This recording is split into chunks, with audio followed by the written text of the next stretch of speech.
A very good afternoon to all.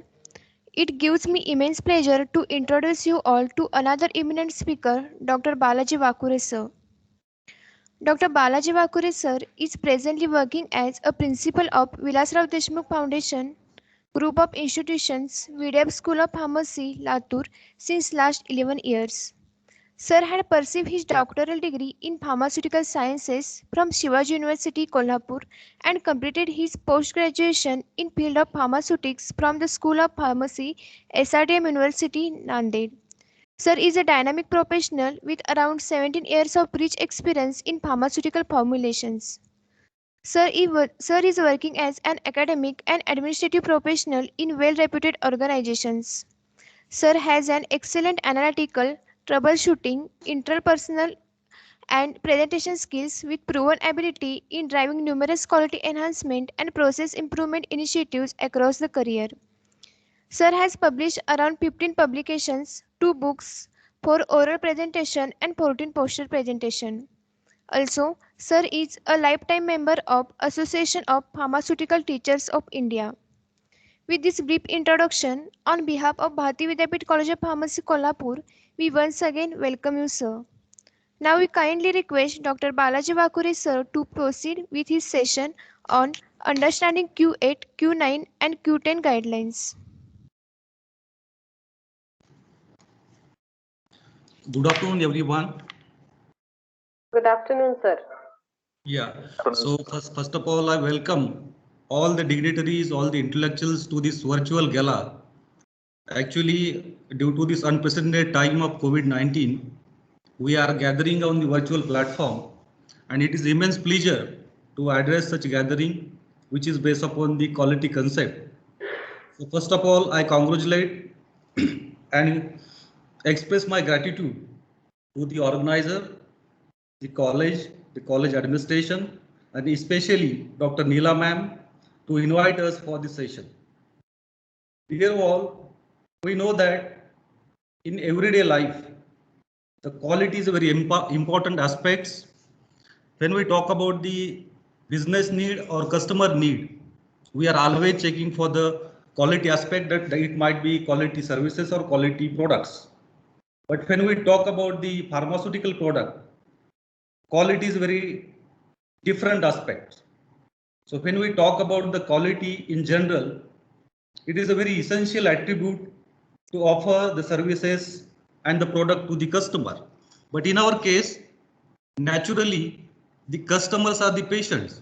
So we have to more focus on the patient's need rather than the customer need.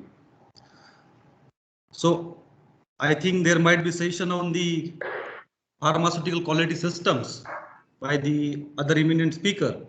But basically, I'm focusing on the understanding of all the systems which are launched by the ICH through my presentation, which will outline the philosophy of all the ICH guidelines, that is the Q8, Q9 and Q10, their integration or their working together for the getting proper quality products throughout their product life cycle, which is the topic of this FDP, its utility, that is utility of all ICH guidelines, and lastly, key messages on the integration of all these guidelines. So shall I proceed with the presentation now?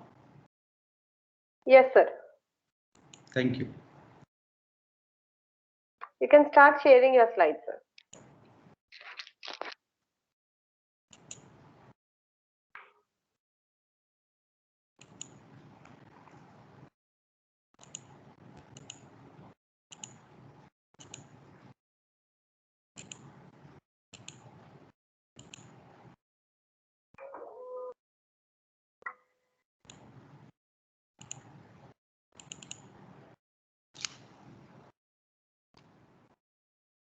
Is it visible, ma'am?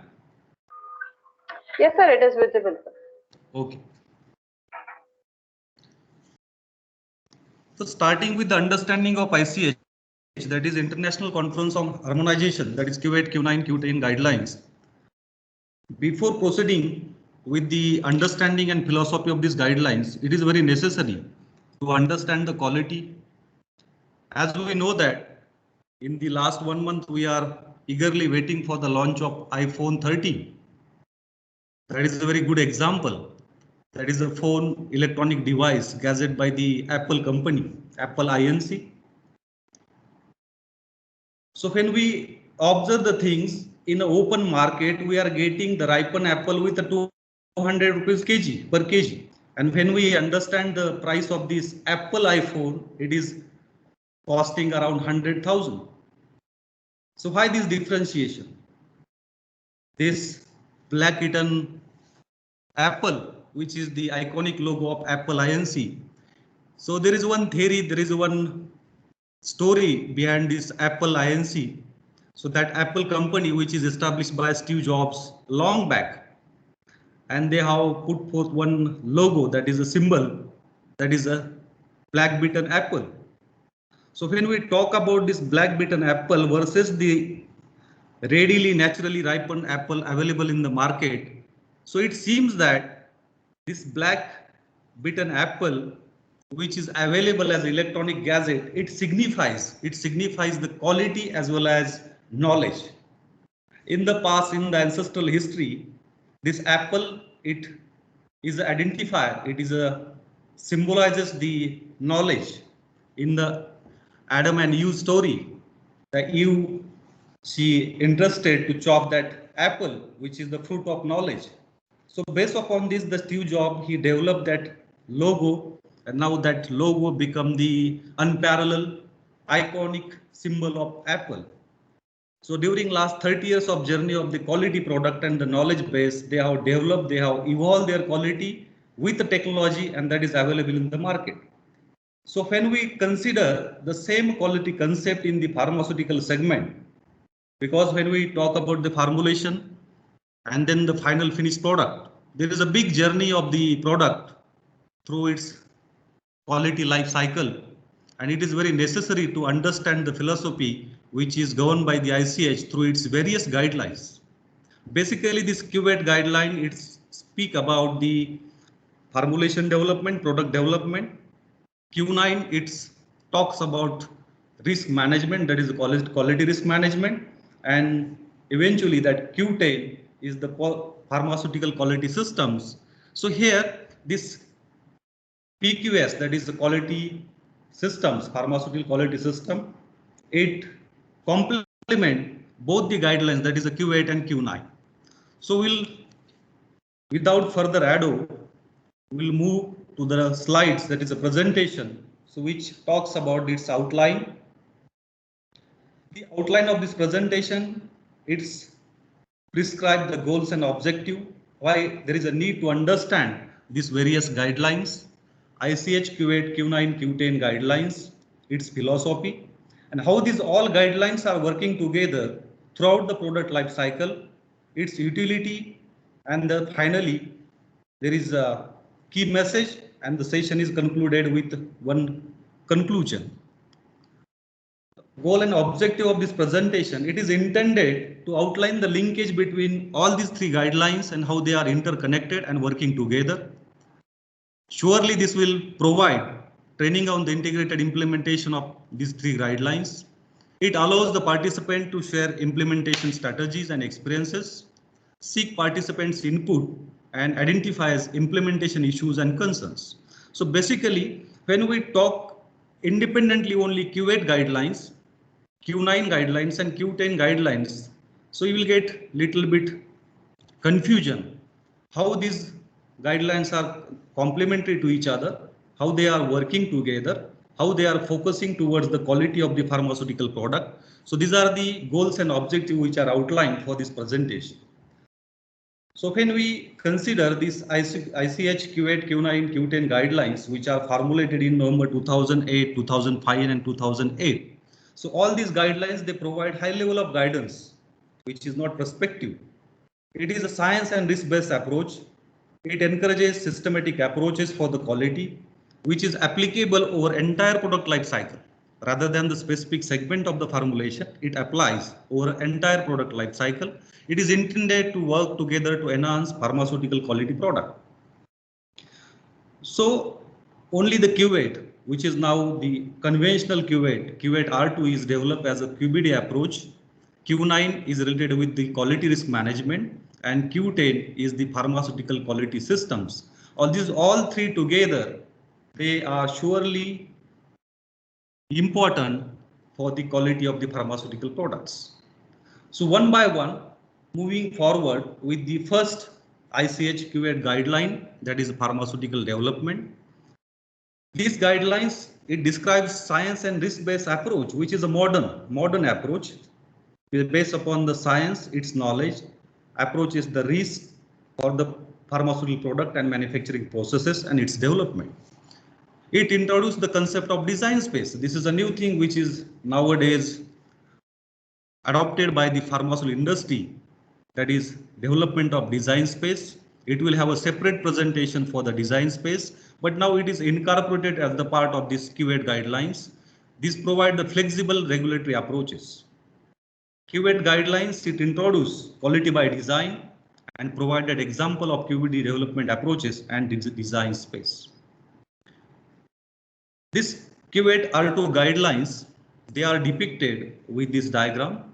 So it starts with the product profile, and here this first segment of this QBD approach of the Q8 guideline is talk about the quality target product profile. So here we are targeting the product profile through its qualities.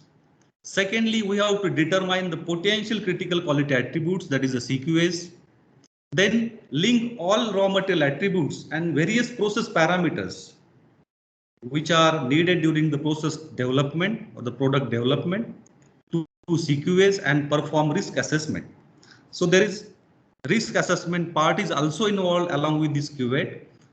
This Q9 guidelines, they are having opportunity to apply anywhere during this entire product life cycle.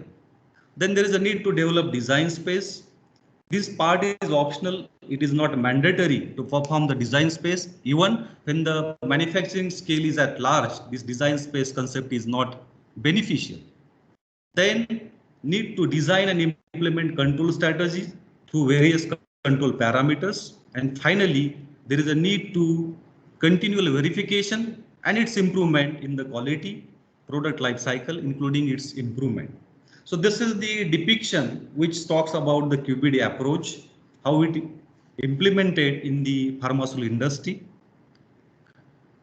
These are the key steps for the product which are under quality by design. So initially on the left side, there is a pharmaceutical development which involves the prior knowledge, the scientific knowledge, aspects of GMP, various regulations. Now when we talk about the GMP regulations, so we are having so many regulatory authorities like UK MHRA is there, UK SAMC is there, US FDA is there, TG is there. So based upon the various regulation of that specific country, there is a need to get a prior knowledge about the product through its science.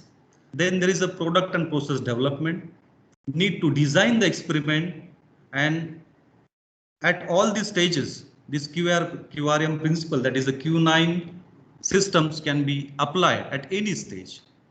So during these QBD steps, the first step is obviously the QTPP, that is we have to define what is the intended use of the product, target the product profile. We have to identify the essential or critical quality attributes of the drug substances as well as products.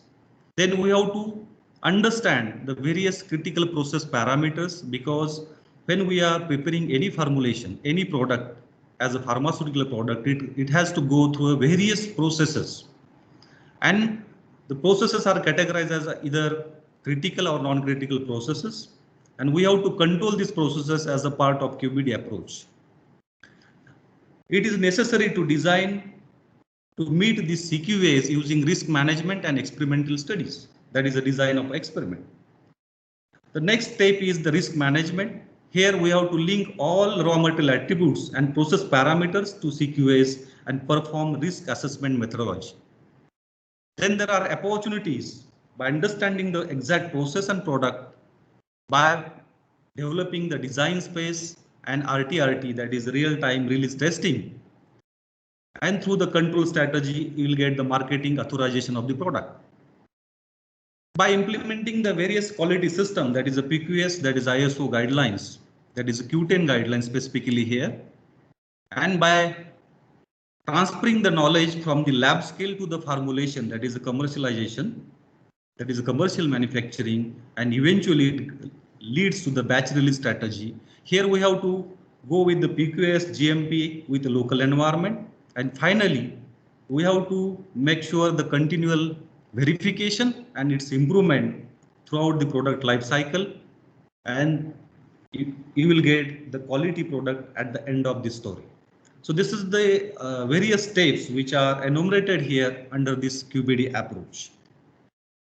If we consider technical example, when we focus, there are certain areas, there is a need to focus when the substance is the API, or maybe it may be the drug product. So when it is a API, that is active pharmaceutical ingredients, the process focus should be on the final crystallization step. And the attribute which need to be checked during this process, that is a CQA, is obviously the PSD, that is a particle size control or particle size distribution.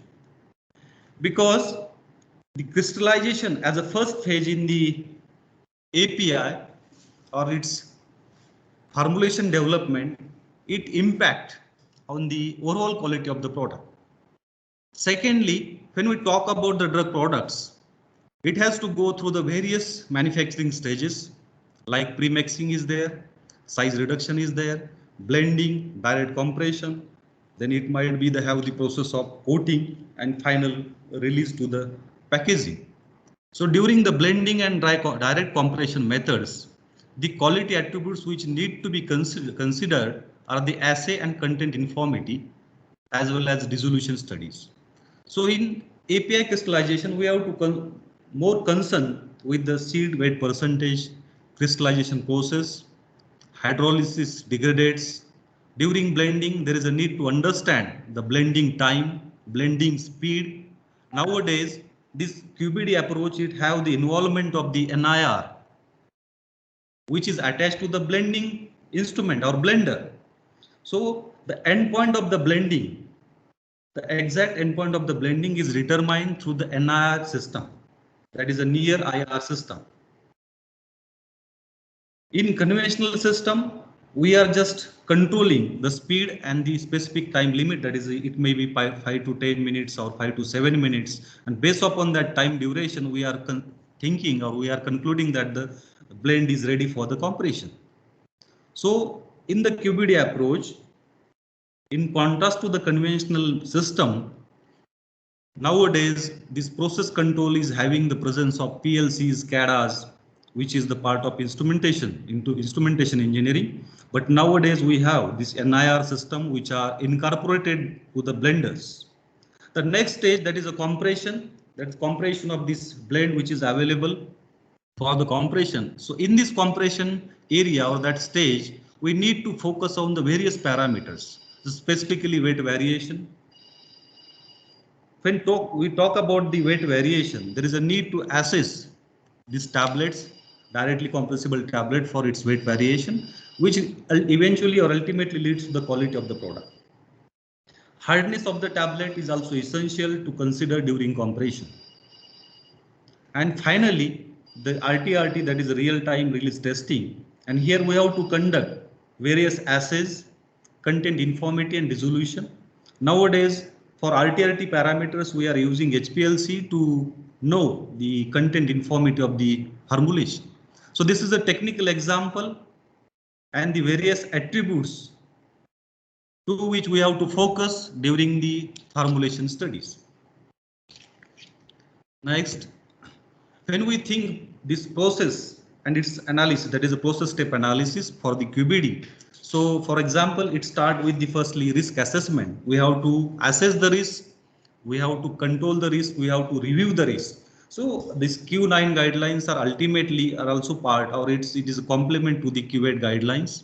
It starts with firstly the design of experiment, experimental planning, its execution and data analysis. Then there is a need to define or develop design space, formulate the control strategy, and finally the batch release. So in this design space, there is a certain areas we can control the product through the design. In control strategy, this is a planned set of controls which is opt during the formulation, product development, or even though at the time of technology transfer and actual commercial manufacturing. So this control strategies, now example, if we consider that the and the temperature and the relative humidity which is suggested as per the ISH guidelines or any regulatory guidelines. Suppose the temperature is 25 plus minus 2 degrees centigrade with relative humidity of 55 plus minus 5 degrees centigrade. So it seems that we are putting certain ranges, that is a 23 to 27 is the ideal temperature for the formulation, in addition to the relative humidity of 50 to 60% in that particular environment. So these control strategies are adopted during these processes, and finally the product is released through this RTRT as a batch release process. So this is about the QBD story per unit operation. If you think for the there is one illustrative example of unit operation, the same, that is API crystallization, which then goes for the blending, compression, and finally RTRT testing. So here, firstly, as per the QBD cycle, we have to identify, we have to target the quality attributes, that is a product profile, QTPP. We have to identify the critical quality attributes. There is a need to demonstrate various process variables, because variation in the process parameters, it ultimately affect on the QTPP and CQAs. See, when the product needs a specific temperature, and if the process is having a different temperature cycle, so ultimately it affect on the CQAs, it may be the physical, chemical, or biological property of the drug substance. Then there is a need to adopt the quality risk management, that is a QRM.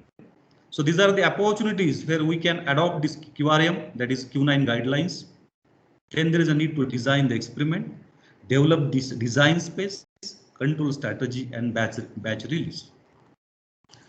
So as a part of this QBD or the part of this Q8 guidelines, one terminology is come across, that is a design space.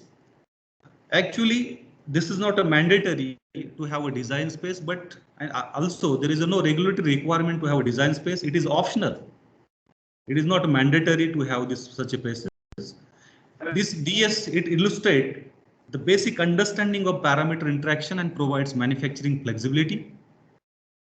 It proves acceptable range alone, which is not a design space. Suppose if this overall system, it demonstrates the specific values for a certain parameters, then it is not called as a design space.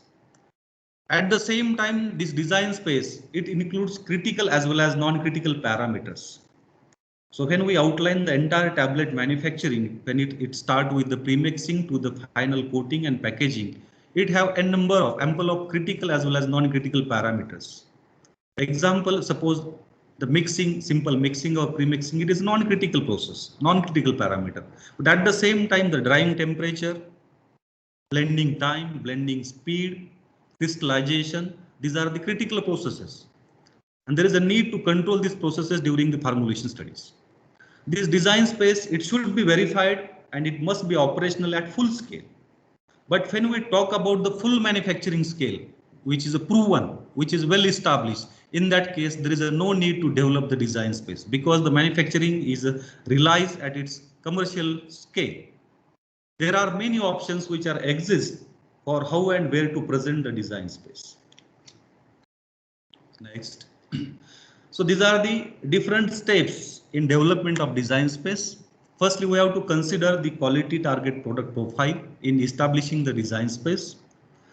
There is a need to determine the CQAs, need to assess the prior knowledge, the scientific, specifically scientific knowledge, to understand various variables and their impact on the quality of the product.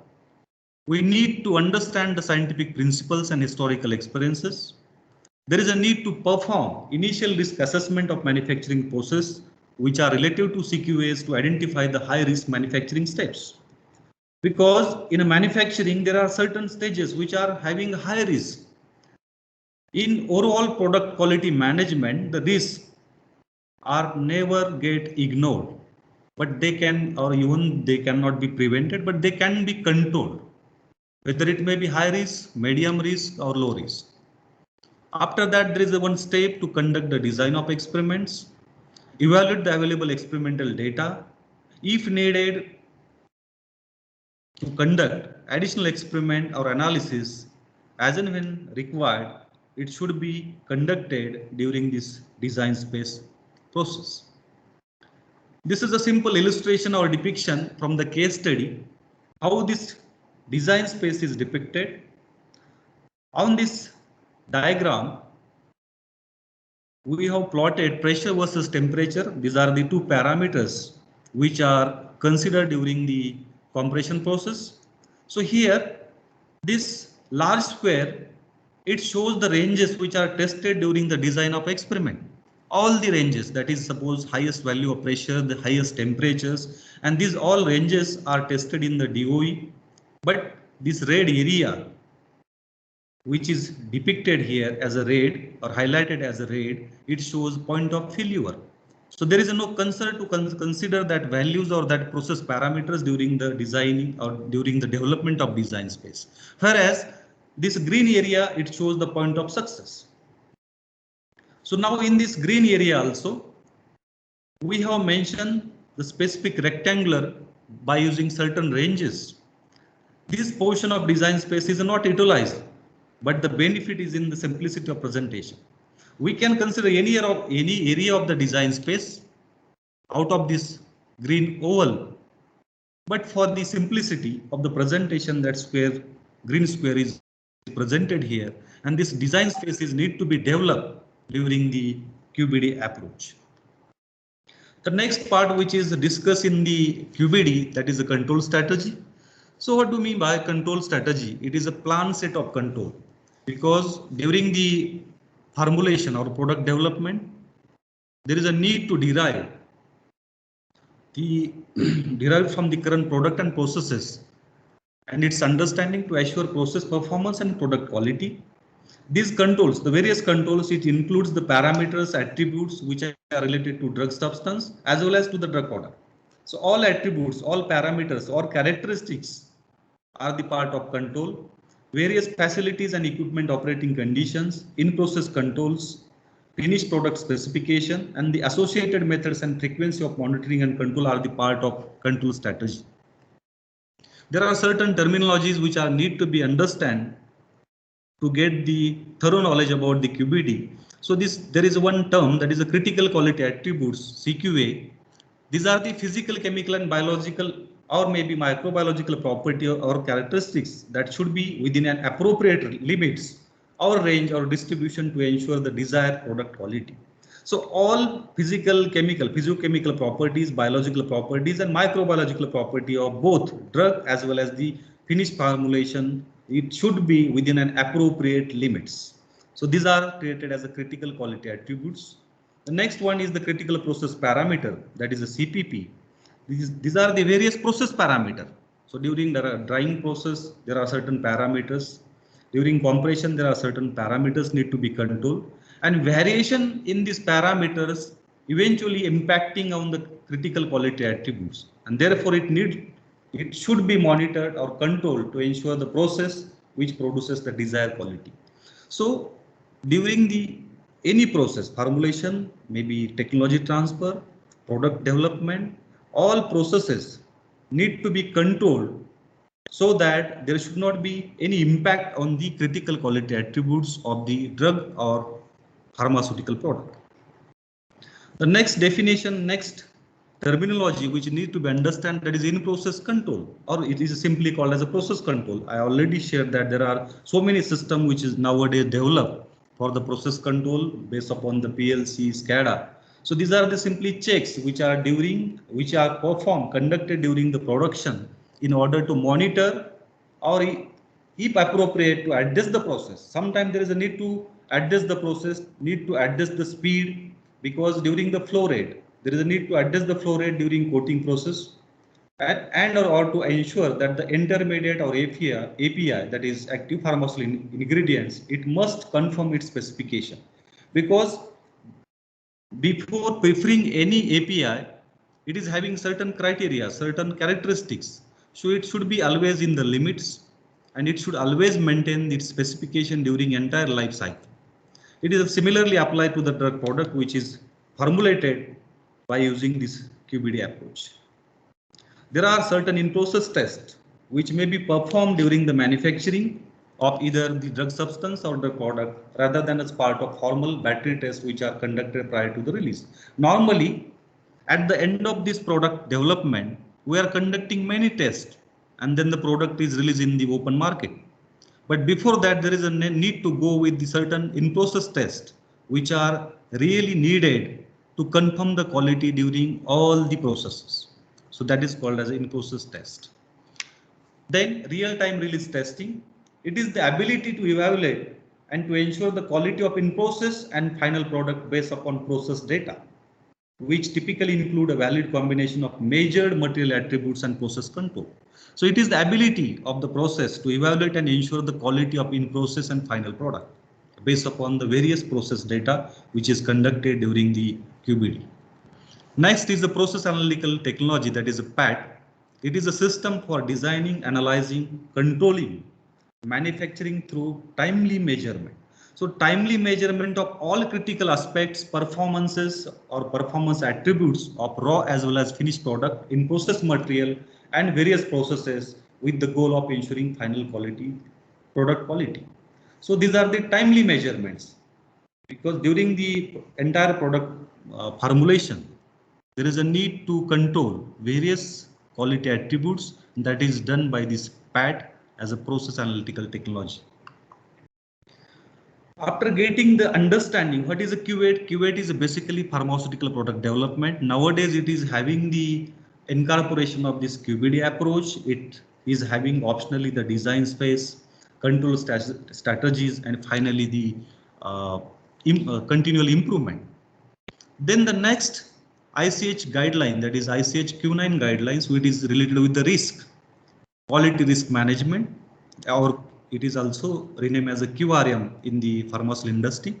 So it simply describes as a systematic process for the assessment, control, communication, and review of the quality risk. We can't ignore the risk, but we can prevent the risk by using its assessment, by controlling the risk, by communicating the risk, and by finally reviewing the risk. If it is acceptable, then we have to consider the risk. If it is not acceptable, again it has to be assessed through the QRM. This QRM, as compared to this QAT guidelines, it applies over entire product life cycle. It starts from the development, manufacturing to the real commercialization or distribution of the product. Often it includes the principal basic methodologies and examples of various tools for quality risk management. Assessment of risk to quality should be based upon scientific knowledge, because all this integration of Q8, Q9, Q10 guidelines, it depends upon the specifically it is a modern method. It depends upon scientific knowledge and risk-based approaches. It has to link to the protection of the patient, because in the case of this formulation, in the case of the pharmaceutical product, our main need is a patient need and second is a business need. So restoring or protecting the patient is very essential part in the QRM. It should extend over the entire life cycle of the product. So this is a brief about the QRM. The overall depiction of this QRM as a process, as a part of the quality management cycle. So there is a first step. We have to initiate the quality risk management process. This QRM process, it has 4 sub-steps. That is, first we have to assess the risk, then we need to control the risk, we have to review the risk. So this total process, it starts with the risk assessment. There is a need to identify the risk, then analyze the risk and evaluate the risk. So when this is the first part which goes under the process development. Then second step is controlling the risk. Either we have to reduce the risk. If that risk is minimized, it get controlled, then we have to accept that risk, that is risk acceptance. And then finally the output or result of this QRM, it is considered for the final batch release through the risk review parameters. and it involves the continual improvement of the product.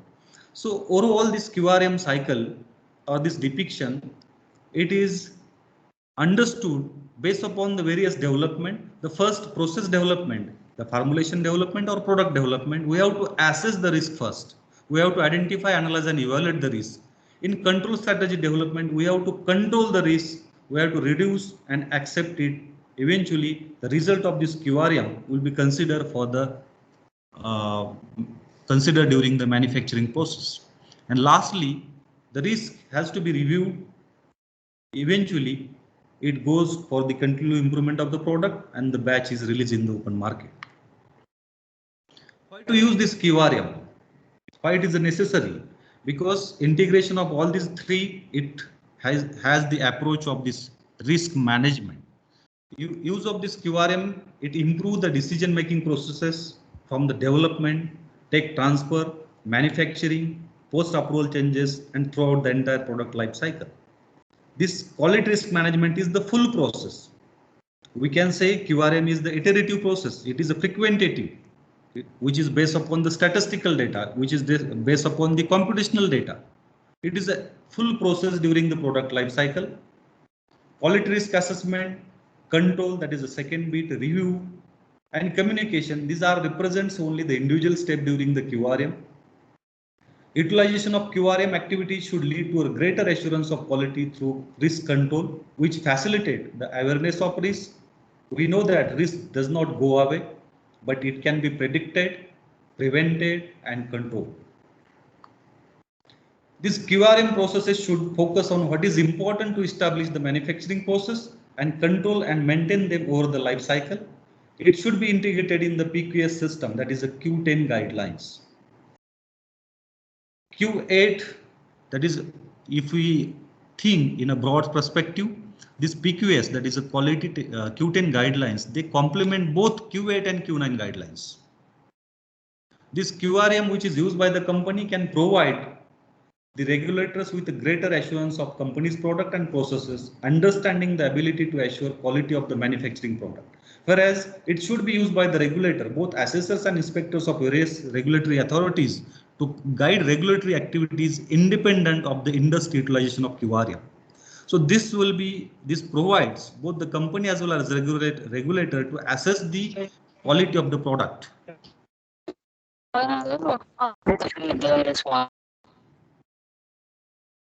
Hello.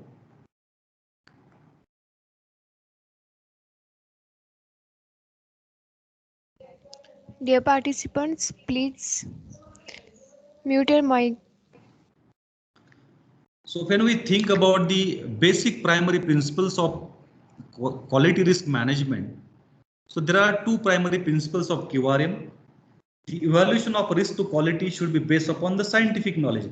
Essentially, it should be based upon the scientific knowledge and ultimately linked to the protection of patient.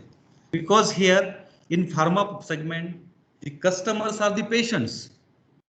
Those who are having disease and elements, so they are preparing our medicine. So here this risk or evaluation of risk, it should be ultimately linked to the protection of patient.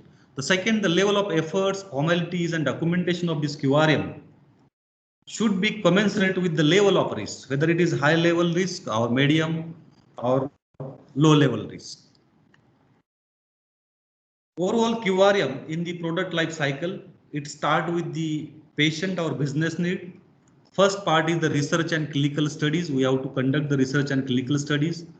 Need to design the product. Its manufacturing, final process. Control strategies. Need to adopt the various control strategies under QBD. And finally, commercial manufacturing. So there are various attributes which are considered, or we can say it as opportunities where we can apply the QRM. The first opportunity is obviously the QTPP, that is quality target product profile. So here we can apply the QRM principles. Second, the identification of CQA. At this stage also we can apply QRM. Third one, there is a need to assess certain parameters or process parameters, critical process parameters, CPP. At this stage also we can apply this QRM. Then at the stage of technical regulatory filings and review process also, and at last when there is a performance and review and change control. These are the 5 stages where we can, or opportunities where we can apply QRM. So during this entire life cycle, by understanding the process, there are this life cycle time. 1/4 time goes up to the tech transfer, the part of knowledge management. We are transferring the lab scale knowledge to the commercial manufacturing, and 3/4 time is needed during the commercial manufacturing to apply this QRM in the product journey till or through to its discontinuation from the market. So start from the development, that is first formulation development, process development, tech transfer, and final commercial realization of the product. The overall time taken by this QRM, that is 1/4 time till tech transfer, and the 3/4 time is needed for the commercial manufacturing. So this is the process understanding how this QRM is worked or is adopted in the product life cycle. As we know that this QRM is a risk-based approach, systematic approach, but there is another enablers which is needed for the PQS, that is a knowledge management, and there is often linkage between this QRM and knowledge management, which both are the enablers of the PQS system. So there is a need to define in a brief what is the knowledge management. So these are the systematic approach of what? Approach to acquiring, analyzing, storing, disseminating information related to product, manufacturing processes and its components. So this is a simply, we have to collect the scientific database. We have to acquire. Sometime it may be acquired from the similar product. It may be acquired from the similar processes. Need to analyze, need to store and disseminate properly for the development of the formulation. Risk assessment as a part of QRM in relation to the knowledge management, it can be linked to risk identification, that is identifying data to be collected as a risk identification. Raw data is analyzed, which is called as a risk analysis. Evaluating the results from the measurement, which lead to the information, that is the evaluation of risk or risk evaluation. New information should be assessed and the risk control decision may capture, that is the reviewing risk or risk review and its risk control. So the journey of the QRM, it starts with the risk assessment, risk control, communication, and finally the risk review. This knowledge management which facilitates risk communication among stakeholders. Knowledge management, why it becomes or why it enables the PQS system? Because it supports, it facilitates, it promotes or introduces the risk communication among all the stakeholders, start from the first part of the product manufacturing till its market realization. Lastly, that is a third system, that is Q10. I'm trying to outline all the system Q8, Q9, Q10, because if we understand only the Q8 or Q9, it is very difficult to consider the maximum impact of its process on the quality. But when we consider integrated activity of all these processes throughout the product life cycle, it will be beneficial to understand the concept. So there are learning objective to understand the PQS, to review the key aspects of ICH Q10, to understand the role and responsibility of senior management. So in pharmaceutical quality system, they have stated specifically about the responsibility and roles of the senior management, determining the practical application of these guidelines throughout the product life cycle. Either it may be for new products or legacy products, to demonstrate how this continual improvement can be used to improve both product quality and the PQS itself. Because developing the quality system, surely it will improve the product quality, but it itself improve the system which are adopted as a part of this PQS element. It describes the key system which facilitate establishment, maintenance of state of control for process performance and product quality. It also facilitates continual improvement. It applies to both drug substance as well as drug product throughout the product life cycle. This sound pharmaceutical development, that is the Q8 guidelines, in combination with the robust PQS, provide opportunity for flexible regulatory approach, The relevant PQS elements include system for both tracking and trading product quality, maintaining and updating models which are as needed, SOS, internally verify that process changes are successful. If the changes are successful, the internal verification is done by the PQS. ICH Q10 guidelines on the essential elements of PQS throughout the product life cycle. PQS, it complements both previous guidelines, that is the Q8 and Q9, whereas this Q8 guidelines, they are strengthening the link between development and manufacturing, whereas this ICH Q9 guidelines, along with the knowledge management, acts as an enabler for the PQS. Implementation of the PQS should provide enhanced assurance of the product quality. GMP is applicable to this manufacturing part of life cycle for the investigational product or final commercial product. Q10 guidelines, it reinforces or introduces some elements. For example, it is a linkage between manufacturing and development through inclusion of feedback and feed-forward mechanism. It has continual improvement for all three, that is product, processes, as well as PQ itself. So we will get the continual improvement not only in the product as well as and processes, but for the PQS system as well.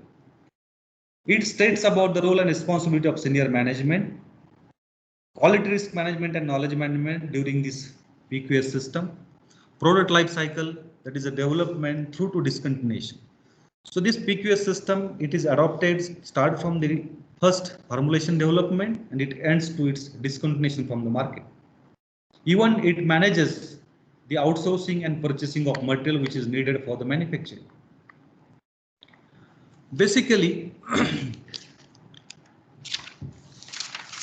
when we think PQS as a system, the development of any product is done under the specific framework of Q10, that is a PQS system, and this PQS is a appropriate and mostly proportionate mechanism to develop the quality product.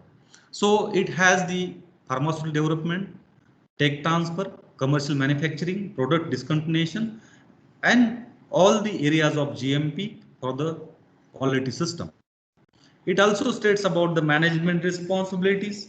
It is having the presence of PQS elements like elements process performance and product quality monitoring system, CAPAs, that is a corrective action and preventive action systems, change management system, management reviews. These are the PQS elements which are studied during this PQS processes. Whereas this knowledge management and quality risk management, these are the enablers for this PQS.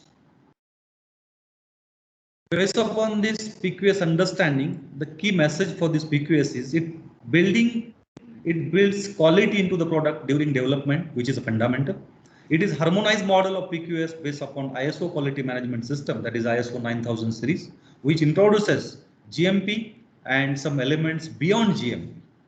There is no intent to create a regulatory expectation.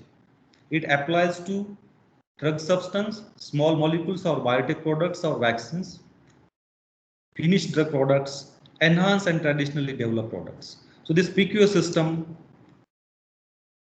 at last applies to all the products. After getting the philosophy of Q8, Q9, Q10 guidelines, there is a need to understand how they are integrated and working together during the product life cycle. So there are stages, there are activities during the product development. The first activity is obviously the formulation activity, which is having the involvement of QTPP, pre-formulation studies, formulation screening, optimization and selection. The second activities are related with the process development. First part is formulation, second is process development. It has the presence of process screening, lab scale development and scale up studies. And then the third activities are related with the tech transfer, that is the technology transfer, which are driving the knowledge from the lab scale to the commercial manufacturing. And finally, the manufacturing activity, where we have to assess the commercial scale manufacturing, batch release, continual verification and improvement. So during all these 4 stages of the formulation development, these pharmaceutical development guideline, that is the Q8, Q9, Q10 guidelines, are goes working together hands in hand, and they are integrated to provide the quality product. So next few slides, they are showing how all the three guidelines, they are working together at different stages of the product life cycle. The first part, that is the formulation development activities, and in these activities,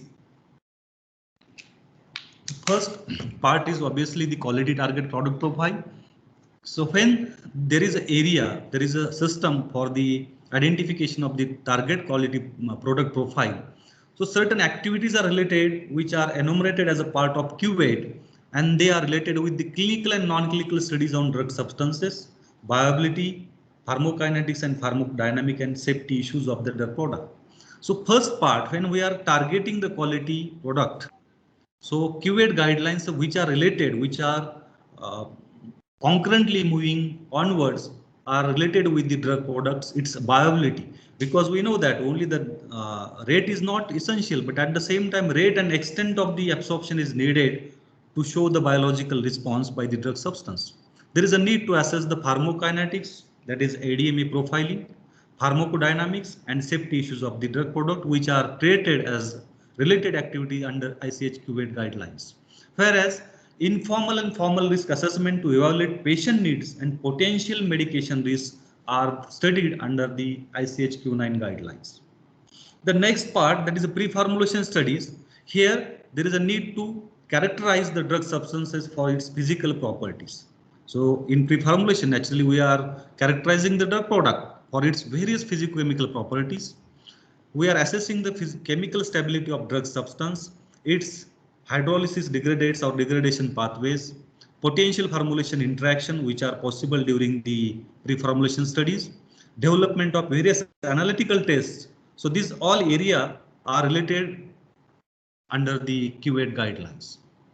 When the system is pre-formulation, so at the same time in this Q9, because it is applied at any stage during this formulation development or product development, so it determines the failure modes and risk factors which are related to the drug substance specifically, to its physical and chemical stability. So during pre-formulation, we are assessing the failure modes and risk factors related to drug substances only. The third step, that is the formulation screening. So here we are assessing compatibility of excipients to the drug or that API. We are developing here the dissolution methods, screening various design of experiments as a part of Q8 guidelines. In Q9, that is the quality risk management activities which are related to the formulation screening, it gives the determination of failure modes and risk factors related with the excipients interaction. It is not with the drug substances. It is specifically meant for excipient interaction. The last stage, that is a formulation optimization. When we have optimized the formulation and it's selected for the next product development stage. So in this case, these excipients and drug substances material are assessed for their characteristics, various characteristics and their attributes. Specific experiment, that is a design of experiments are maintained for the excipients amounts, stability of the products and storage conditions, and there is finally we have to develop the in vitro in vivo correlation relationship for this during these optimization tools. In Q9 guidelines, during optimization, it relates with the formal risk assessment. So in formulation development activities, Q8, Q9, they are going parallelly. At the same time, the develop PQS as integrated activity, it relates with only the knowledge management, prior scientific database, prior knowledges, relevant information which support the basic understanding of the formulation, which is utilized for the risk assessment and give the scope for design of an experiment. It relates with the laboratory notebook documentation and rest other all documents and reports which are considered during the formulation development. So these are the various activities of under Q8, Q9, Q10 which are conducted during the formulation development. Likewise, when there is a next step of process development, when we are developing the process for the formulation or a specific drug substance. So the first part is a process screening. Here we are exploring the unit operation, all unit operation. It may be start with the first grinding or the premixing, size reduction, drying, compression, all these unit operation, maybe sometime distillation. So all these unit operations are specifically explored during this QA system or as an activity of this QA.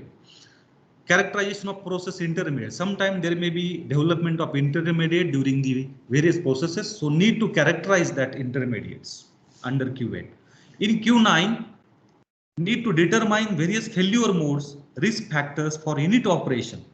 Because in formulation, we are assessing the failure modes related with the drug substances, expients. But in case of process development activities, we have to determine the specific failure modes, risk factors for unit operations, and we need to rank the risk as a high, medium, and low risk. Next part is the lab scale, optimization and lab scale. So here in under QA guidelines, design of experiment for process parameters and interaction with the material attributes, development of design space, which is again optional, which is not mandatory. We have to justify the operational ranges for scale independent parameters and understanding of the critical process operation. So we already enumerated there are ample of critical processes during the development. So need to understand all these critical parameter or process parameter, because the variation in this parameter leads to the impact on the quality product. During Q9 guidelines under this process development, it leads to screening risk assessment to determine potential parameters which is impacting quality product, like Ishikawa guidelines. So you might be know about the Ishikawa, that is a fishbone diagram which talk about the impact of the various risk on the quality of product, determining critical process step and process parameters and material attributes, that is FMEA, that is a failure mode and effect analysis. So there is a need to understand where and how this process might get failed. Sometime we are thinking of the blending, the time is also settled, the time duration, the speed is also maintained, but the process itself gets failed. So that determination is done under this QRM when the process is developed or under optimization. And the final, that is a potential issues of scales. Third stage under the process development activities, we need to understand that is a pilot scaling, that is process development and its optimization. In the first one is the lab scale, then the pilot scale, that is the first stage before tech transfer. So here pilot to verify lab scale knowledge, the previous knowledge. We have to analyze, we have to verify the previous knowledge, design of experiment and modeling effects of the scale, development of the design space, development of online measurement technology, which is the need during this process development, and the Q9 related activities which are conducted, that is need to develop the control strategy, that is development of control strategy to control risk, including for scale up techniques. During this overall process development activities, the ICH Q10 ISO guidelines, which is enumerated, and the related integrated activities are related with the batch records, operational guidelines for manufacturing, tech transfer reports, identification and selection of supplies that meets raw material needs. So this is all the integrated related activities of this Q8, Q9, Q10 during process development activities. Then third one, that is a tech transfer. So now from the lab scale, we get the knowledge, we have transferred to the pilot scale, and then now we are moving to the tech transfer. This is the area where we are gaining the product and process knowledge under Q8. Knowledge support the transfer of this data between development and actual manufacturing realization. Under Q9 guidelines, it forms the basis for manufacturing process, improves effectiveness of the control strategies, it contributes to the process validation techniques and ongoing continual improvement and its verification. Under Q10 guidelines or related integrated activities which are considered during the tech transfer, it is the advanced understanding through scale-up activities, provide preliminary indication of process performance and successful integration into the manufacturing, gaining knowledge from the transfer and scale-up activities to enhance the basis for control strategy. So this is the one stage. At this stage also we need to apply all these Q8, Q9 and Q10 guidelines to get the quality product. So this is the last stage where you will get the commercial product, that is we can say as a commercial manufacturing activity. In the first stage, that is commercial scale manufacturing for the drug product, under Q8, there is a need to define the commercial process design, because lab scale design is different, pilot scale design is different. For commercial manufacturing, there is a need to design the process. Second, commercial scale, which runs to verify process design with additional sampling to verify its understanding. Implementation of online measurement technologies which are adopted during the commercial manufacturing, because the drugs or the drug product is released, that is we can say as a batch release. At the time of batch release, we are conducting number of measurements or tests, but it is necessary to conduct the same test during the process, which is called as in-process control. Under Q9 guidelines, development of control strategy for commercial manufacturing, including in-process control, end product testing, raw material controls, and change controls are considered. Need to check the various processes in the PQS regarding risk from the process-specific procedure. It may be due to the sampling plans, errors in the sampling plans, design space, model verification, change control, that is a CC for the movement within the design space. So all these activities are treated as a part during the commercial scale manufacturing. Whereas this Q8 or PQS guidelines, it is related with the process specific operating procedure, that is sampling plans, design spaces, documentation which supports online testing methods, validation to demonstrate process and analytical method reproducibility, and lastly the storage of development reports, and it's finally the risk assessment. The last part in the product development, that is control process verification and control improvement. Here under Q8 guidelines, we have to analyze and train the process data by using multivariate SPCs, that is a statistical process control. So multivariate SPCs, univariate SPCs are used during this IQ8 guidelines. Evaluation of process changes and associated effect on the intermediates and products. There may be chances of the changes in the process and its associated or its impact on the intermediate and products need to be assessed during this formulation stage. That is under Q8 guidelines. Under Q9 guidelines activities, manage risk of process or material attribute change, review risk in audits, inspection, and implement risk-based CAPA, that is corrective and protective actions. Lastly, the procedures on process monitoring and action limits, change control procedures, including how and when to write the assessment for the process changes and evaluation of the change, maintenance and update of the knowledge management. The utility of these guidelines, this implementation of this Q8, Q9, Q10 is valuable for all drug products, pharmaceutical development approaches, and regulatory system. It is beneficial for new as well as innovator, marketed versus legacy or generic product, simple and complex dosage form, small molecules and biotech products, traditional development, that is Q8, R2, as well as quality by design approaches within the and outside the ICH region. Good scientific development, that is a Q8 in combination with the Q9 and Q10 will surely improve the quality and efficiency of the pharmaceutical manufacturing. This quality is important for all the products throughout the product life cycle, for all that is a new legacy or generic products. Based upon this entire presentation, I have enumerated certain key messages. This ICH Q8, Q9, Q10 are linked together to provide a systematic, modern risk-based and science-based approach to pharmaceutical manufacturing and development. It gives comprehensive implementation of these three guidelines together, which is essential to achieve ICH quality vision. These guidelines are applicable over entire product life cycle. These guidelines can be utilized by all stakeholders, by the company, by the assessor, by the inspectors, by the formulator. When we think the traditional development approaches, that is a product development or formulation development, which is outlined in the ICH Q8 R2, is acceptable as it is, though albeit these enhanced approaches like QBD, which provide higher assurance of product quality and additional opportunity for the manufacturing and efficiency and flexibility are needed. The use of Q9, that is a quality risk management processes and its methodology and tools are beneficial regardless of development or manufacturing approaches used in the process. PQS, it applies to the drug substance as well as drug product throughout product life cycle and provides tool to facilitate continual improvement.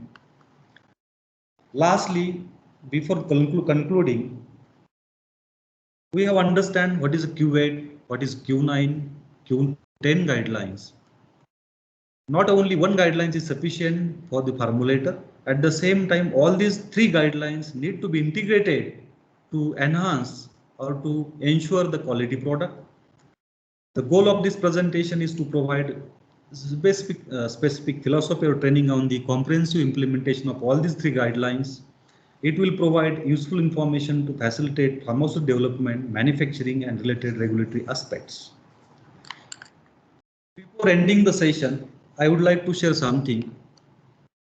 As we know that the pharmaceutical products needs a very critical quality attributes as compared to the other products. There is a need to focus on the quality, continual improvement, putting little bit time. So surely all the companies, they will get a proper product and which will retain its market for a longer period of time before its discontinuation. Many times the products, they get launched in the open market and it get lost its quality, it lost its status within a short span of time and it get removed from the market. So this is a there is a need of this all guidelines to understand this philosophy and apply these guidelines for the pharmaceutical product development.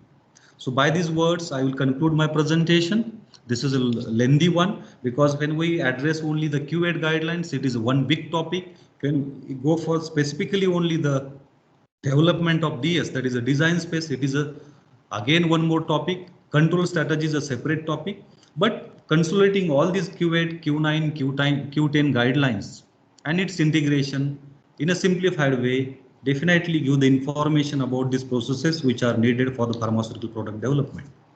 Thank you. Yeah, thank you so much, sir, for such an informative and great session. The session is now open for discussion. I request all the participants to unmute your mic and ask the question directly, or you can place your question in WhatsApp group.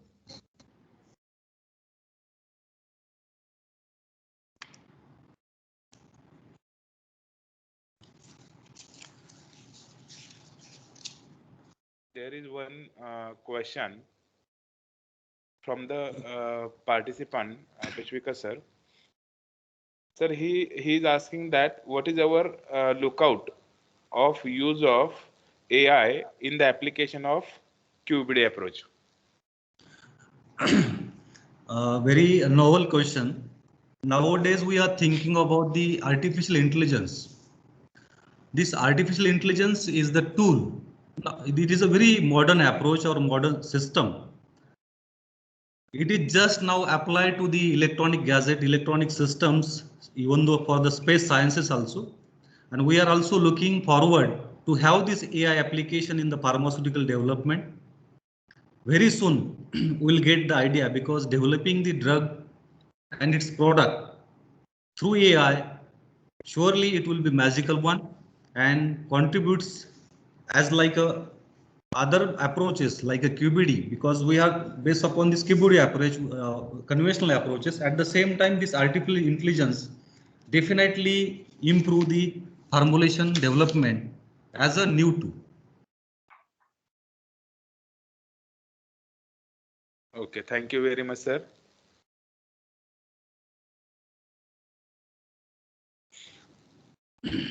So at the end of this discussion, there is one presentation I will share with the organizer also related with the implementation of AI in the product development. That is one research paper is I have published on the AI. So it will definitely beneficial for the participant to understand the concept of AI in pharmacy. Okay, sir.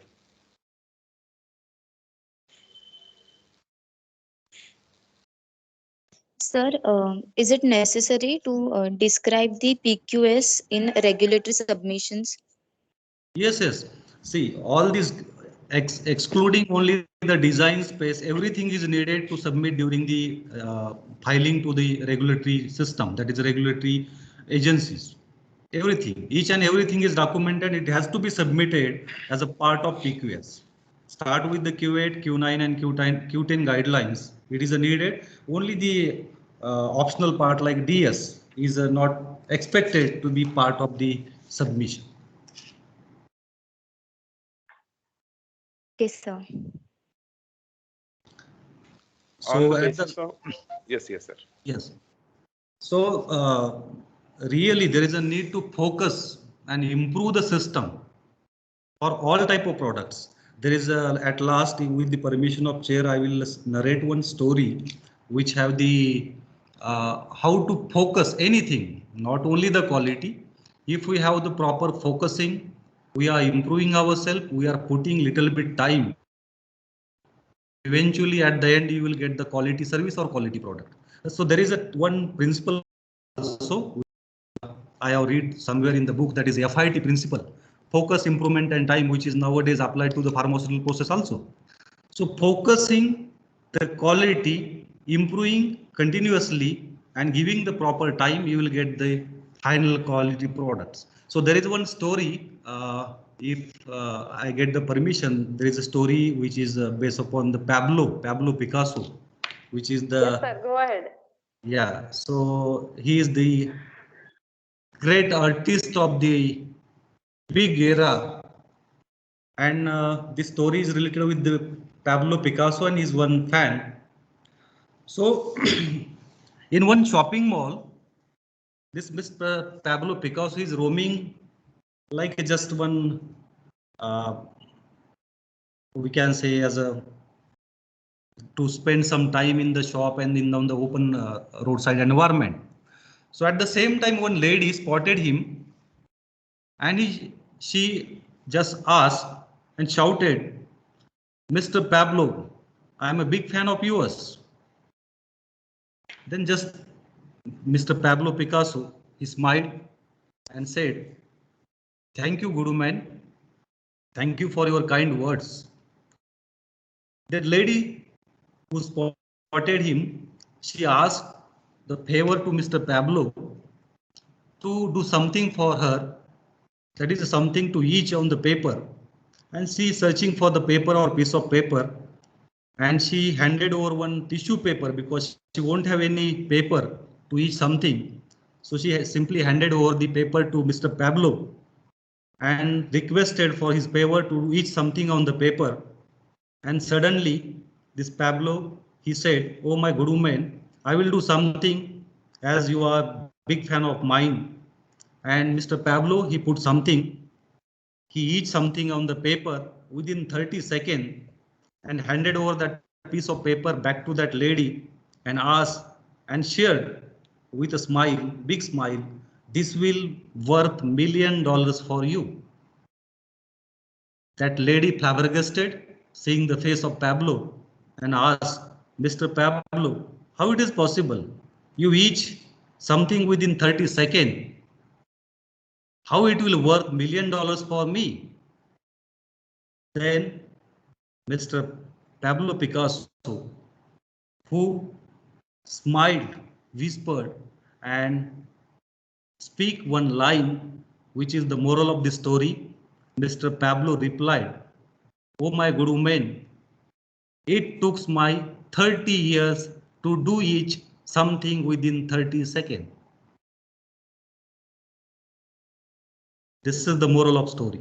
So giving much time, that is focus for 30 years, ultimately gives the result of that product within 30 seconds. So many things are there. This is the implementation of FIT.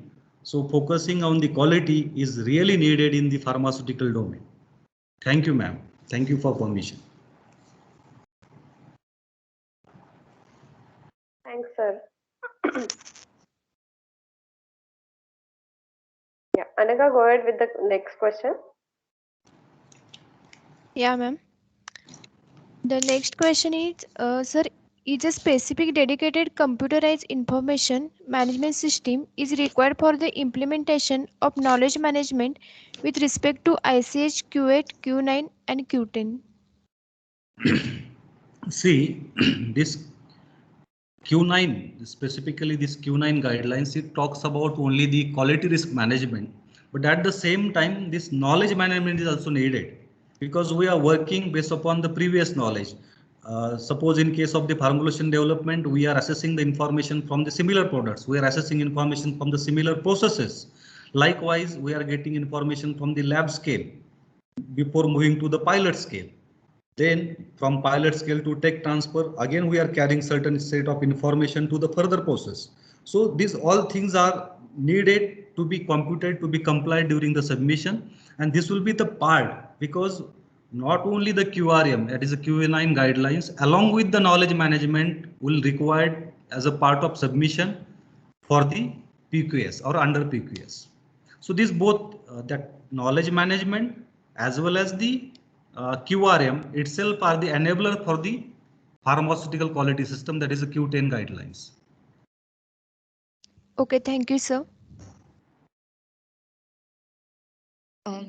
So how to implement QBD in generics?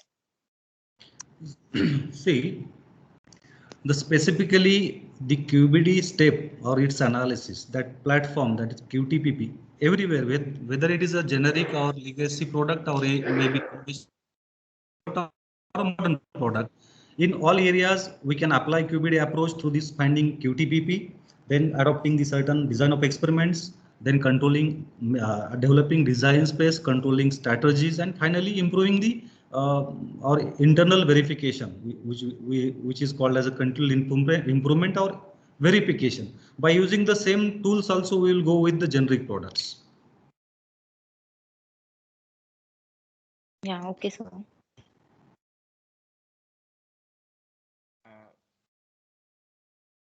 Sir, what is actually a minimal approach? Because most of the time it is whether it has been accepted, minimal approach, whether it has been accepted for any type of the proposal when we are submitting to the government authority. Yes, yes. Actually, see, in pharmaceutical product development, this is a very lengthy affair. It is not a there is no shortcut to get a quality product. We have to document, we have to validate each and everything. Start from the raw material to the finished product. Each and everything is need to be documented, need to be validated, whether it is a product or process or experience. Because in the process development or in a formulation development, we are assessing drug substance as well as excipients. Because there are findings, certain findings which shows that there is a big impact. There are certain findings which are available, which are showing the big impact by the processes. Our variability in the processes also effect on the quality.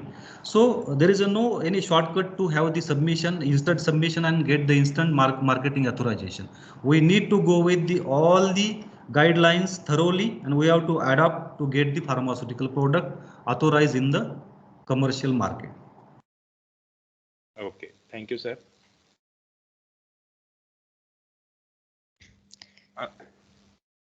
Another question is that, sir, can Yes, the ma'am. design space be applicable to the site change? See, design space is a different terminology. It relates with the controlling parameters because, see, for example, in crystallization, if we thought for the seed weight percentage, temperature, or maybe either pressure parameters. So controlling this characteristic, these attributes during the formulation, it is a part of design space development. It never related with the side change. It is a change control, side change, or any other movement within the ICH guidelines or ICH regions is considered, but the DS development is a different part. That's why it is optional, because designing experiment by developing the DS, because we can play in that green oval anywhere. We can put the value of any parameter and we can go ahead with the DS development. It is related with the DOE. Okay. Side change is a different thing. It need to be again assessed by the regulator through the different mechanism. That is change control process. Even though when we make any small change in the system, suppose in case of If we vary the pressure, definitely you will get the changes in the hardness, changes in the disintegration profiling. So there is a need to consider all these parameters as a change control, CCs. So side change is the one of the variable parameter. It may be affect the process. Yeah, surely it will, definitely it is affecting each and everything. Any variation in the process, any variation in the product, it may be drug substance or maybe excipients, any process variables and variation leads to the impact in the quality of the final product. So any changes need to be rectified, need to be assessed and need to be documented. Yes, yes, yes. Thank you. Sir, in this similar context, I would like to ask Yes. whether it is possible to develop the design space for existing products. See, we have knowledge management. We are getting the information about the conventional routine processes which are available. We are getting data from the similar products, similar processes. So we can develop the design space but sometime the characteristics, the attributes, control parameter remain same. If you want to develop the direct compressible tablet, the mechanism would be the same. The mechanism would be the same. That is, firstly, we have to premix the material, we have to add the excipients, we have to make the blending, then lubrication and final compression. Parameters will be same. Process is also same. There may be changes in the design of experiment. So accordingly, there may be change in the DS also. Yeah. Okay, sir. Thank you. Yeah, welcome. Sir, we have received another question. Can you please provide a case study involving Q8, Q9 and Q10? Yes, now see, any tablet, simply any tablet formulation will be considered under the integrated use of this all Q8, Q9, Q10 guidelines.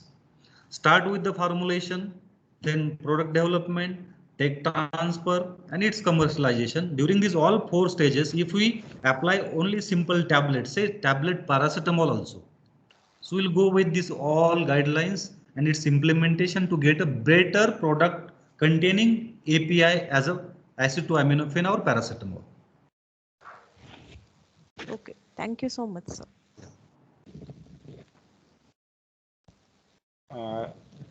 Sir, another question is that Yes, is welcome. there a regulatory expectation to develop a design space for an existing product?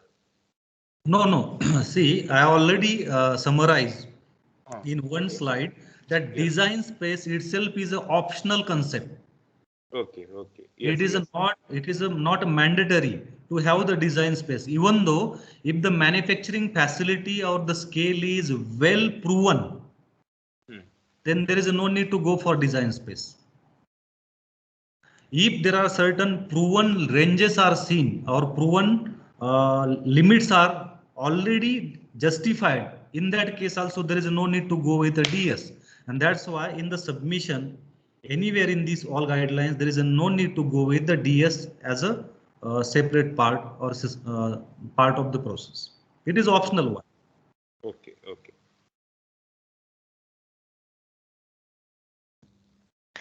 Sir, we have another question that when using real-time release testing, is there is a need for stability test methods? See, normally this RT, we are assessing assays, content informity, dissolution testing. These are the tests which are done before the release of batches in the commercial market. So nowadays, the system is developed in such a way that we are having in-process checks, in-process controls. So I already quoted. So if we are making the blending, so instead of waiting for the time duration of 5 minutes for the blending, now there is one system which is developed. It is having attachment of NIR spectroscopy. So based upon this NIR spectroscopy, you will get the exact endpoint of the blending, where to stop. Likewise, in case of this RT also, you will get the CU by means of HPLC. So before releasing the batch in the market, we can conduct the CU at any time. So during QRM, which is that means we are getting opportunity to apply this technique at any time. So in the in-process control, in process during running manufacturing process, you can apply or we can test the CU by using HPLC. So result obtained will also support the final release. So RTRT is having the 3-4 test which is related with the final release in the market. Yeah, thank you, sir. Yeah. Sir, for product development, how Hmm. can we begin and what should be the steps to develop the formulation using QBD approach? So the same thing which is depicted in the slide, so that QBD story. So the QBD story per any unit operation. So product development or formulation development, it start with firstly we have to target the quality product profile. We have to identify critical quality attributes and then need to determine the CPP, that is a critical process parameter. And there is a link between the CQAs and CPP by using risk management. That is quality risk management. Then we have to go with designing the experiment. If voluntarily, if you want to develop the design space, go for it. Then control strategy, that is a proven ranges, and finally release. So formulation development can be made by done for this QBD by using these 5 to 6 steps which are highlighted. Thank you, sir.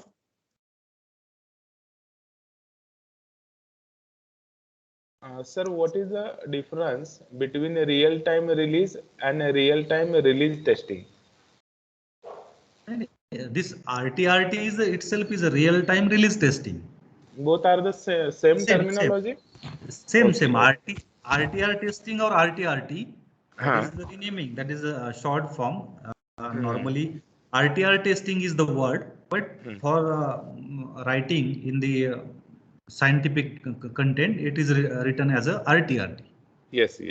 Because most of the paper, both of the terminology Yes, they have used. Okay, that is so real-time release testing, because there is no need to go with a set of battery testing at the end of only batch releases. It is if we conduct a certain test during the initial manufacturing stage, that will be beneficial. yes.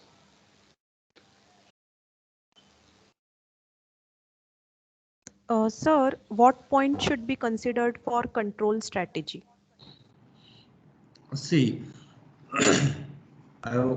one thing, control strategy is a planned set of control. If the process is having temperature as the one controlling parameter, say example drying, if the material, that premix material is need a drying as a one process, as a one unit operation, then we have set at one specific range limits. Suppose temperature 45 to 50 degrees centigrade. So this indicate finally that drying and the process or that unit operation is related with the temperature, and that will act as a control strategy for drying process. Likewise, suppose in case of compression, hardness will act as a control strategy. In case of blending, blending time and blending speed both will act as a control strategy. So all critical parameters excluding non-critical parameters will be considered as a tool or a methodology to adopt as a control strategy. Okay, thank you, sir. My another question is, what is the relationship between design space and the control strategy? See, design space is a different thing. Here in a designing experiment, we are considering certain parameters. So we have to work within that specific domain, specific area or space. So in that case, suppose one parameter is plotted against another parameter, like in that case that we have plotted pressure versus temperature. So that red zone, it indicates that is a part of failure. That is not of concern for us. The part which is related with the controlling that parameters, which is in the benefit of designing that experiment, is considered as a design space. That is a separate strategy. Whereas control strategy, these are the sets of a controlling parameters, any parameters like a critical process parameter. It relate with the specifically maybe temperature, pressure, or any other thing which is a critical one, critical attribute of the specifically process, not of the product. Okay, Design thank you so space. much. Yeah.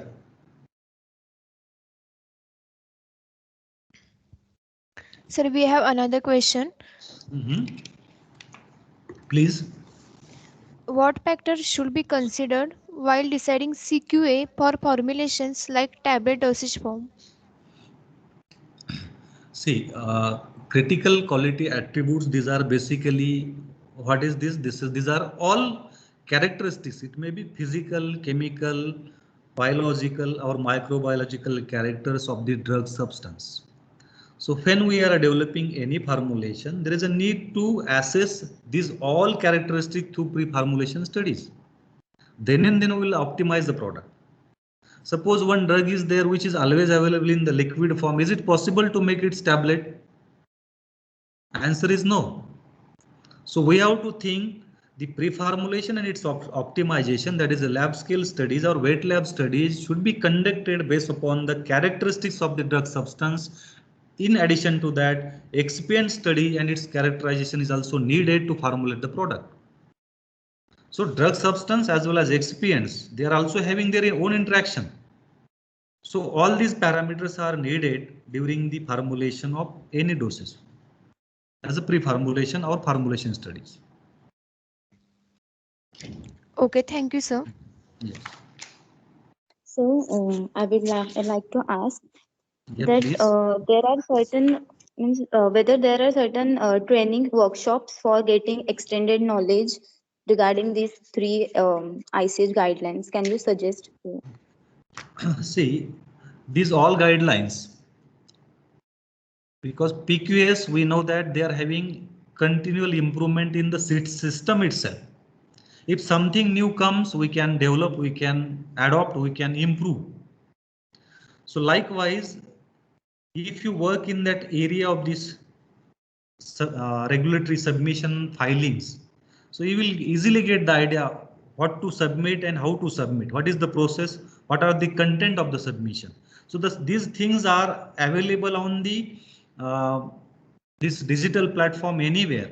But if we adopt, if we hands-on this particular data, so you will get the you will easily get the knowledge about the all these guidelines which are stated by the ICH. And these are simply these are the philosophy, these are the guidelines which are timely get updated. Q8, these are the guidelines which meant for the pharmaceutical product development, but now it is having Q8 R2 for QBD. If someone has asked about the AI, in future also, if we are implementing artificial intelligence for the development of pharmaceutical product, it will be act as R3, R4 under Q8 guidelines. So every day in day-to-day life, we are getting the improvement in the quality, thereby there may be changes in the guidelines also. So adaptation of this guideline for the development, and if you work in the industry for a while, so you will definitely get how to use these guidelines and how to make the submission to the regulatory authorities. Okay, sir. Thank you so much.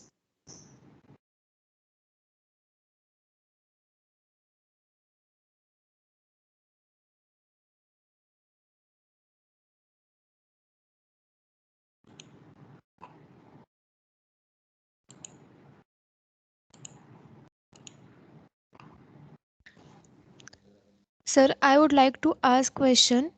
Yes, please. If real-time release testing results fail or tending towards a failure, can end product testing be used to release the batch? No. See, in real-time testing, we are conducting, suppose in case of the assay or in case of content information. If I took 10 tablets, if I analyze for the weight variation, and if it doesn't fall within the appropriate range, then I have to assess its suitability of the process, that specific process. If the results for that particular batch are not acceptable as per the stated ranges, then it has to be discarded. If the range that results is within the range which is acceptable, then we have to go for the final set of batch releases. In process quality control, that is through now SCADA or PLC or any other methods or PAT test is needed to assess whether this process or product is performing well during its manufacturing journey. And if it goes well, then and then that will be released as a batch release after final release testing. Okay, thank you so much, sir.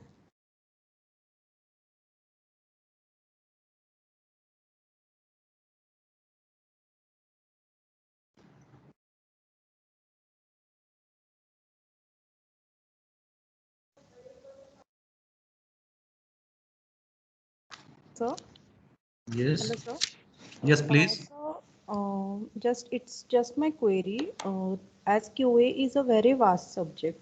Yes, sir. So, as per industry perspective, which are the specific guidelines that students should adopt? For the sake of product development or for in general? For the sake of product development.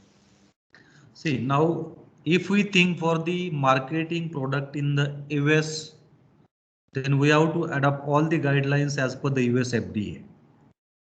If you want to target the market in European countries, you have to go with European guidelines. Likewise for MCA, South Africa, that is SAMCA. If you want to launch product in the Australia, we have to go with the TGA Australia, that is Therapeutic Goods Administration. So ultimately all these guidelines are having the same thing, but ICH, it is just mode of harmonizing all the things.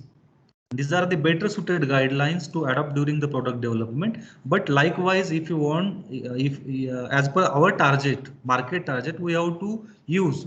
Suppose the product is going to be sold in the US market, then we have to definitely, it is bound to go with the US FDA guidelines. Simply WHO guidelines, which is meant for the GMP, that is universal guidelines. Who GMP guidelines are the universal guidelines. It is applicable to all the areas. But in case of the market, in case of the regulatory authorities, different regulatory authorities, we have to go specifically. Okay, thank you so much, sir. Yes.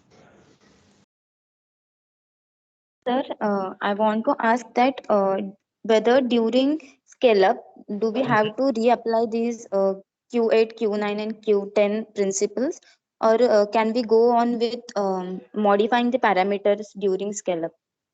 No, during scale up, suppose after getting the formulation, optimization, and when we are doing the wet lab studies, that is lab scale. So during that period, we can consider all these Q8, Q9 guidelines. So if we are formulating the product at initial stage, very basic stage, like suppose example pre-formulation. So there is a need to assess the all attributes related with the drug substance as well as excipients. So that will be part of Q8 guidelines. In case of further studies, lab scale studies, the scale up technique that is part of Q8 studies. In next part, process control and variation in the parameter, that will be considered as the Q8 part under the text transfer studies. So these guidelines are applicable, or we can consider there are certain opportunities at all the stages during the product life cycle. Start with the initial raw material, that is the API, and it's suppose we have to make its crystallization, that is also controlled by this QA. And also there is a need to adopt the Q9 and follow the PQS, that is a Q10. Okay, sir, means we don't need to reapply those guidelines. No, it will start with the initial stage and it will lead to the actual realization in the market. Yeah, okay, sir, thank you. Yeah, welcome.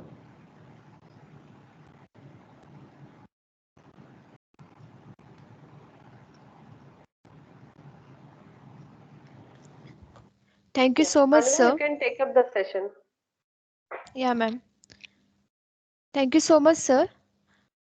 Now I would like to request Miss Asha Jadhav ma'am to sum up today's session.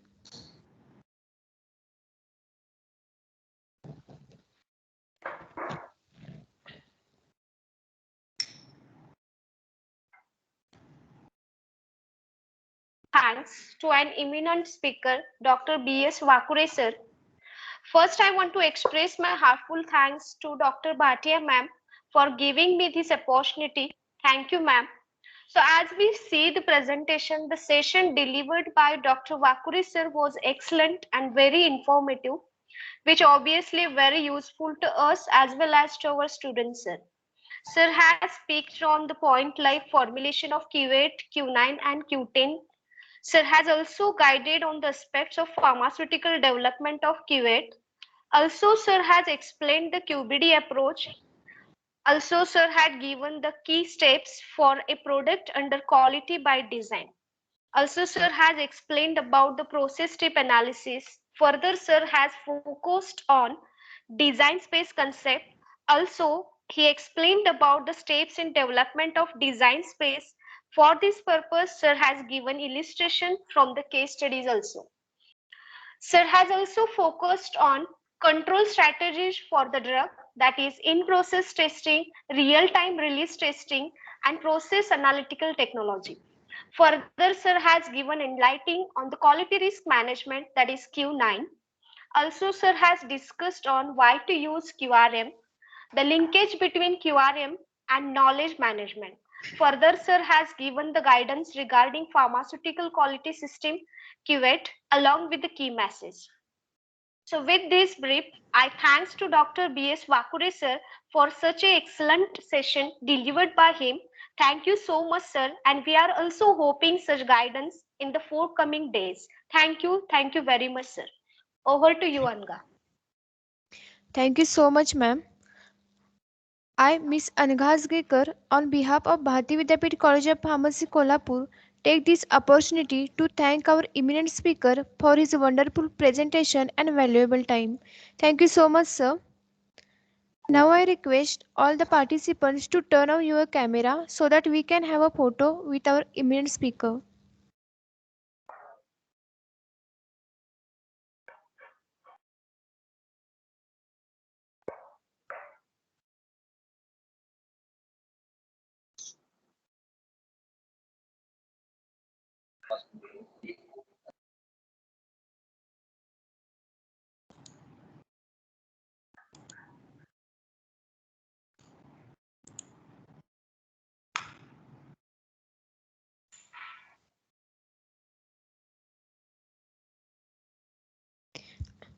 Thank you, everyone.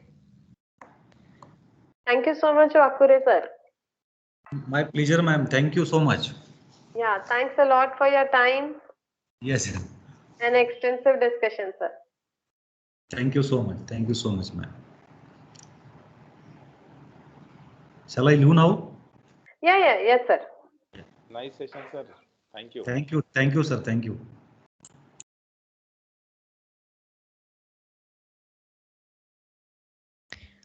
Dear participants, now we will have a lunch break and I request you all to join sharp at 3 p.m.